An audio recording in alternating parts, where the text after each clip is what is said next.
Hi guys, it's April here, just doing a very quick little review / tutorial of Mega Volume lashes.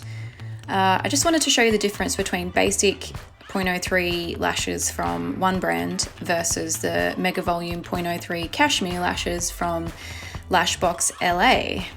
Now, I did my training with them and the product is amazing. It is a bit exier than other brands, but honestly, it will help you so much with your technique. So this is just another brand of 0.03s. You can see there that I'm struggling a little bit with that fan to get it perfect. By the time I've tapped it and tried to get it into a nice little bouquet, the glue's probably already dried.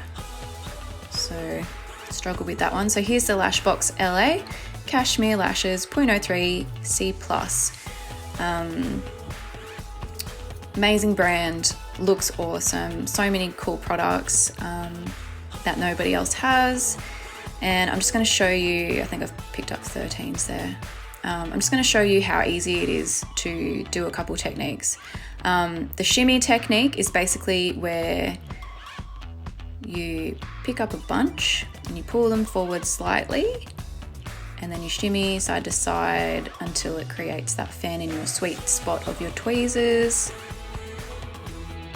Dip a little bit of glue along the edge of that, tap the stem until it fans out, and